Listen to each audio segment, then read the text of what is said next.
Hello friends, welcome back. Okay, അപ്പൊ നമുക്ക് next പഠിക്കാനുള്ള ചാപ്റ്റർ ആണ് ചന്ദ്രബാൻ പ്രസാദ് എഴുതിയിട്ടുള്ള love lines in the times of Chaturvarna എന്നൊരു ചാപ്റ്റർ. സോ ഈ ഒരു ചാപ്റ്റർ എന്ന് പറയുന്നത് ശരിക്കും ഒരു ആർട്ടിക്കിൾ ആണ്. അതായത് ദ പയനിയർ എന്ന് പറയുന്ന ന്യൂസ് പേപ്പറിലെ വീക്ക്ലി കോളമായിരുന്ന ദളിത് ഡയറി അത് എഴുതിയിരുന്നത് നമ്മുടെ ചന്ദ്രപ്രസാദ് തന്നെയാണ് കേട്ടോ. സോ ആ ഒരു വീക്ക്ലി കോളത്തിൽ വന്നിട്ടുള്ള ആർട്ടിക്കിൾ ആണ് നമുക്ക് ഈ ചാപ്റ്റർ ആയിട്ട് പഠിക്കാനുള്ളത്. സോ നമുക്ക് അതിലേക്ക് കിടക്കാം. അപ്പോൾ എപ്പോഴും പറയുന്ന പോലെ തന്നെ എല്ലാവരും അറ്റൻഡൻസ് രേഖപ്പെടുത്തുക. അതുപോലെ തന്നെ പറയാനുള്ള മറ്റൊരു കാര്യം എന്താണെന്ന് വെച്ചാൽ ഈ ചാപ്റ്ററും ഇനിയുള്ള അടുത്ത ചാപ്റ്ററും കൂടെ കഴിയുന്നതോടെ നമ്മുടെ റീഡിംഗ് ഫ്രം ദ ഫ്രിഞ്ചസ് എന്ന ബുക്ക് കഴിയുകയാണ് കേട്ടോ. അതുകൊണ്ട് തന്നെ ഇത്രയും കാലം നമ്മൾ കവർ ചെയ്തിട്ടുള്ള റീഡിംഗ് ഫ്രം ദ ഫ്രിഞ്ചസ് എന്ന ബുക്കിലെ എല്ലാ ചാപ്റ്റേഴ്സും നിങ്ങൾക്ക് നല്ല രീതിയിൽ തന്നെ മനസ്സിലായിട്ടുണ്ടെന്ന് ഞാൻ വിശ്വസിക്കുന്നു. ആൻഡ് അത് ഇതുവരെ കാണാത്തവർക്ക് വേണ്ടി അതെല്ലാം തന്നെ ഒരു പ്ലേലിസ്റ്റ് ആയിക്കൊണ്ട് ഈ വീഡിയോയുടെ ഡിസ്ക്രിപ്ഷനിൽ കൊടുത്തിട്ടുണ്ട് കേട്ടോ. So without wasting time, let's fast begin.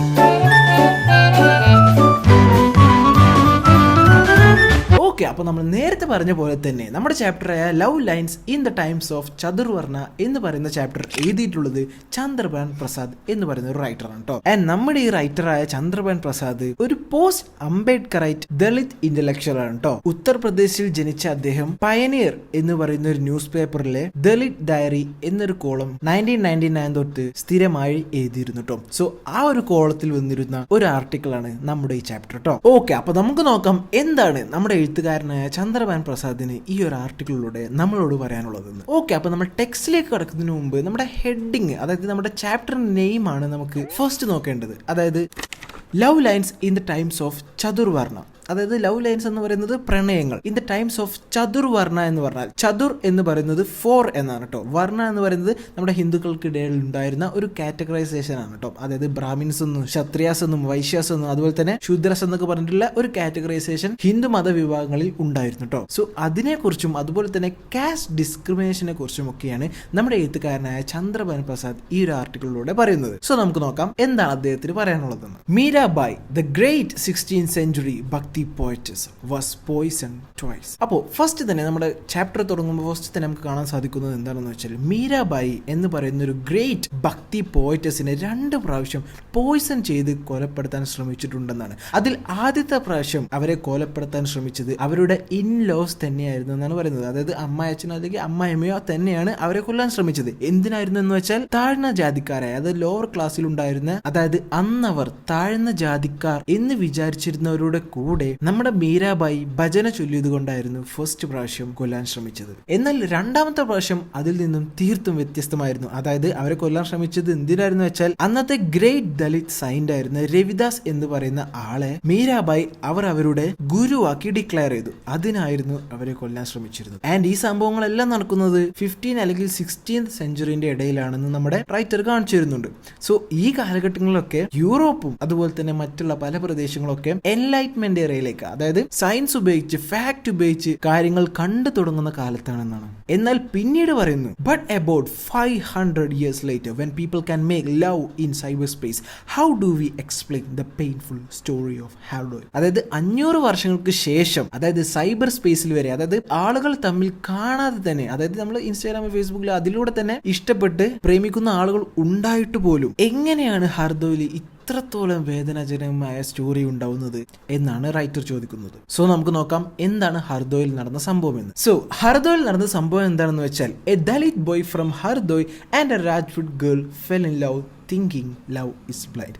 അവിടെ നടന്നത് എന്താണ്, വലിയൊരു ആനക്കാര്യമൊന്നല്ല. അതായത് ഒരു ദളിത് ബോയ്, ഹർദോയിൽ നിന്നുള്ള ഒരു ദളിത് ബോയും അതുപോലെ തന്നെ ഒരു രാജ്പുട്ട് ഗേളും തമ്മിൽ പ്രണയത്തിലായി. ആൻഡ് അവർ വിചാരിച്ചിരുന്നത് ലവ് ഇസ് ബ്ലൈൻഡ് എന്നായിരുന്നു. എന്നാൽ അവർക്ക് തെറ്റി, അവരെ എപ്പോഴും സൊസൈറ്റി നിരീക്ഷിച്ചുകൊണ്ടേയിരിക്കുന്നുണ്ടായിരുന്നു എന്നാണ് നമ്മുടെ എഴുത്തുകാരൻ പറയുന്നത്. The might of Rajput fraternity fell on the couple and the boy and 3 members of his family had to pay the price with their lives. So അതുകൊണ്ട് തന്നെ, അതായത് ഇവരൊരു 2 വേറെ തരത്തിലുള്ള കമ്മ്യൂണിറ്റിയിൽ നിന്ന് വന്നതുകൊണ്ട് തന്നെ സൊസൈറ്റി അവരെ വെറുതെ വിടുന്നില്ല. ആ പയ്യനെയും അതുപോലെ തന്നെ അവന്റെ ഫാമിലിയിൽ ഉണ്ടായിരുന്ന 3 പേരെയും അവർ കൊലപ്പെടുത്തുകയാണ്.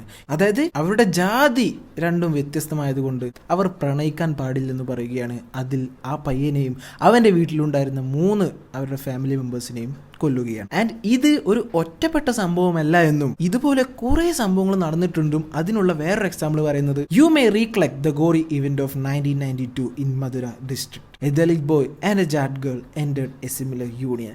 The Jat Panchayat swung into action and delivers its verdict. അതായത് ഇതൊരു ഒറ്റപ്പെട്ട സംഭവമല്ല എന്ന് തെളിയിക്കുന്നതിന് വേണ്ടി നമ്മുടെ എഴുത്തുകാരൻ കാണിച്ചു തരുന്ന മറ്റൊരു എക്സാമ്പിൾ ആണ്. അതായത് മധുര ഡിസ്ട്രിക്റ്റിലെ ഒരു ദളിത് ബോയും അതുപോലെ തന്നെ ഒരു ജാറ്റ് ഗേളും ഇങ്ങനെ പ്രണയിച്ചപ്പോൾ അവരെ പട്ടാപ്പകൽ ഒരു ക്രൗഡിന്റെ മുന്നിൽ വെച്ച് തൂക്കി കൊന്നിട്ടുണ്ടെന്നും അദ്ദേഹം പറയുകയാണ്, കാണിച്ചു തരികയാണ്. ആൻഡ് ഈ റൂൾസ് എല്ലാം അവർക്ക് കിട്ടിയിരുന്നത് മനുധർമ്മ ശാസ്ത്ര എന്ന് പറയുന്ന ഒരു റീഡിങ്സിൽ നിന്നായിരുന്നു കേട്ടോ. ആൻഡ് ഈ ഒരു വർണ്ണ ലോ പ്രകാരം ഓരോരുത്തർ അതായത് ഓരോ ജാതിക്കാരും ഏത് തരം ജോലി ചെയ്യണമെന്നും അതുപോലെ തന്നെ അവർ ആരൊക്കെയുമായി വിവാഹം കഴിക്കണമെന്നും ഒക്കെ പറഞ്ഞിട്ടുണ്ടെന്നാണ്. അതുകൊണ്ട് തന്നെ ആർക്കും തനിക്ക് ഇഷ്ടം പോലെ തന്റെ കാസ്റ്റിന് ഔട്ട്സൈഡ് ഉള്ളവരായിട്ട് മാരി ചെയ്യാൻ സാധിക്കില്ല. അതുപോലെ തന്നെ അവരുടെ സ്വന്തം ജോലി പോലും മാറ്റാൻ അവർക്ക് സാധിക്കുമായിരുന്നില്ല. ആൻഡ് ഇനി അവർ എങ്ങനെയെങ്കിലും ഇതൊക്കെ തെറ്റിക്കുകയാണെങ്കിൽ ഹെവി പെനാൽറ്റീസും അതുപോലെ തന്നെ അവരെ കൊല്ലുകയും ചെയ്യുമായിരുന്നു. അതായത് ഇവിടെ നമ്മുടെ എഴുത്തുകാരനായ ചന്ദ്രഭാൻ പ്രസാദ് കാണിച്ചു തരികയാണ്. അതായത് നമ്മൾ വിചാരിച്ചിരുന്ന ലവ് ഈസ് ബ്ലൈൻഡ് ആണെന്നും അതിനെ ഏതു മതിലും തകർക്കാൻ സാധിക്കും, അതുപോലെ തന്നെ പ്രേമത്തിന് കണ്ണില്ല മൂക്കില്ല എന്നൊക്കെ പറഞ്ഞുകൊണ്ട് ഇന്നത്തെ കാലത്ത് നടക്കുമ്പോഴും അന്നത്തെ കാലത്ത് എങ്ങനെയായിരുന്നു? അതൊന്നും സാധിച്ചിരുന്നില്ല. ഇനി എങ്ങാനും അവർ മറ്റുള്ള ജാതിക്കാരുമായി മറ്റുള്ള കാസ്റ്റുമായി കല്യാണം കഴിക്കുകയാണെങ്കിൽ അവരെ കൊല്ലുകയാണ് പലപ്പോഴും ഉണ്ടായിട്ടുള്ളതെന്ന് നമ്മുടെ എഴുത്തുകാരൻ കാണിച്ചു തരുന്നു. അപ്പൊ അദ്ദേഹം വിചാരിച്ചു, ഓക്കെ, ഇത് പണ്ടത്തെ കാലത്തല്ലേ, ചതുർവർണ്ണ ഒക്കെ ഉണ്ടായിരുന്ന കാലത്താണ്. അതായത് പണ്ട് കാസ്റ്റ് ഡിസ്ക്രിമിനേഷൻ ഒക്കെ വളരെ പീക്കിലായി നിന്നിരുന്ന കാലത്താണ്. അപ്പോൾ ഇപ്പോഴത്തെ കാലത്തൊന്നും അങ്ങനെയൊന്നും ഉണ്ടാവില്ല എന്ന് നമ്മുടെ പോയിട്ട് വിചാരിച്ചിരുന്നു. പക്ഷേ അദ്ദേഹം പിന്നീട് അതുമായി ബന്ധപ്പെട്ട്, അതായത് മോഡേൺ കാലത്തിൽ ഇതുമായി ബന്ധപ്പെട്ട് റിസർച്ച് നടത്തിയപ്പോഴാണ് അദ്ദേഹത്തിന് മനസ്സിലാക്കാൻ സാധിച്ചത്, അതായത് ഇന്നത്തെ കാലത്തും ഒരു തരത്തിലുള്ള വിവേചനം നടക്കുന്നുണ്ടെന്ന്. അതിന് കാരണമായി അദ്ദേഹം പറയുന്നത് എന്താണെന്ന് വെച്ചാൽ, I still wonder Y most of my Brahmin friends happen to fall in love only with Brahmin girls and vice versa. അതായത് നമ്മുടെ എഴുത്തുകാരൻ വിചാരിച്ചിരുന്നു, അതായത് പണ്ടത്തെ കാലത്തായിരിക്കും ഇത്രത്തോളം നമുക്ക് കാസ്റ്റ് ഡിസ്ക്രിമിനേഷനും അതുപോലെ തന്നെ ഇങ്ങനെ ഉണ്ടായിരുന്ന ലോസ് ഒക്കെ ഉണ്ടായിരുന്നത്. അതുകൊണ്ട് തന്നെ ഇപ്പോഴത്തെ കാലത്ത് അതൊന്നും ഉണ്ടായിരിക്കില്ല എന്ന് അദ്ദേഹം വിശ്വസിച്ചിരുന്നു. പക്ഷേ അതുമായി ബന്ധപ്പെട്ട് അദ്ദേഹം കൂടുതൽ റിസർച്ച് നടത്തിയപ്പോഴാണ് അദ്ദേഹത്തെ ഞെട്ടിച്ച റിസൾട്ടുകൾ അദ്ദേഹത്തിന് ലഭിച്ചത്. കാരണം അദ്ദേഹം ആലോചിച്ചു, എന്തുകൊണ്ട് തൻ്റെ ബ്രാഹ്മിൻ ഫ്രണ്ട്സ് ഓൺലി മറ്റുള്ള ബ്രാഹ്മിൻ ഗേൾസിനെ മാത്രമേ സ്നേഹിക്കുന്നുള്ളൂ എന്നും. ആൻഡ് അതുപോലെ തന്നെയാണ് ഓരോ ഗ്രൂപ്പ്സും ചെയ്തുകൊണ്ടിരിക്കുന്നതെന്ന് അദ്ദേഹത്തിന് കാണാൻ സാധിക്കുകയാണ്. അതുകൊണ്ട് തന്നെ അദ്ദേഹം തീർത്തും പറയുകയാണ്, that means lovers have a love line below which neither love nor marriage can take place എന്ന് പറയുകയാണ്. അതായത് നമ്മുടെ എഴുത്തുകാരനായ ചന്ദ്രഭാൻ പ്രസാദ് പറയുകയാണ്, നമ്മൾ എത്രത്തോളം ഒക്കെ ലവ് ഇസ് ബ്ലൈൻഡ് എന്ന് പറഞ്ഞാലും ലവിന് കണ്ണില്ല മൂക്കില്ല അതിലെന്നൊക്കെ പറഞ്ഞാലും ലവ് ലൈൻ എന്ന് പറയുന്ന ഒരു സംഭവമുണ്ട്. ആ ഒരു വരയുടെ ഉള്ളിൽ മാത്രമേ ഇന്നത്തെ കാലത്ത് പോലും ഒരു മാരേജോ അല്ലെങ്കിൽ പ്രേമമോ ഒക്കെ നടക്കുന്നുള്ളൂ എന്ന് പറയുകയാണ്. അതുകൊണ്ട് തന്നെ അദ്ദേഹം ചോദിക്കുകയാണ്, what A society is this? എന്തൊരു സൊസൈറ്റിയാണിത്? ഒരു മാരേജ് പോലും ഒരു വ്യക്തിക്ക് തീരുമാനിക്കാൻ കഴിയാത്ത രീതിയിൽ വരികയാണ് എന്നൊക്കെ പറയുകയാണ്. ആൻഡ് നമുക്കറിയാം ഇന്നത്തെ കാലത്ത് കുറേയൊക്കെ മാറ്റങ്ങൾ ഇങ്ങനെ വന്നുകൊണ്ടിരിക്കുകയാണ്. ഇനി നമ്മൾ മാറാനുണ്ട്. ആൻഡ് നമ്മള്, അതായത് വരാൻ പോകുന്ന അഡൾട്ട് ജനറേഷനായ നമുക്ക് ഇതിൽ നിന്നും കുറെ കാര്യങ്ങൾ പഠിക്കാനുണ്ട് കേട്ടോ. ഓക്കെ, അപ്പൊ എല്ലാവർക്കും ഇന്നത്തെ ക്ലാസ് മനസ്സിലായെന്ന് വിശ്വസിക്കുന്നു. സോ വീഡിയോ ഇഷ്ടപ്പെട്ടിട്ടുണ്ടെങ്കിൽ ലൈക്ക് ചെയ്യുക, ഇല്ലെങ്കിൽ ഡിസ്ലൈക്ക് ചെയ്യുക. ആൻഡ് നിങ്ങൾ ഈ വീഡിയോന്റെ ഇവിടെ വരെ കണ്ടിട്ടുണ്ടെങ്കിൽ കമന്റ് ബോക്സിൽ ഒരു ഗ്രീൻ ഹാർട്ട് കമന്റ് ചെയ്യുക. സോ നമുക്ക് നെക്സ്റ്റ് വീഡിയോയിൽ റീഡിംഗ് ഫ്രം ദ ഫ്രിഞ്ചസിലെ ലാസ്റ്റ് ചാപ്റ്ററുമായി കാണാം. Let's pass degree.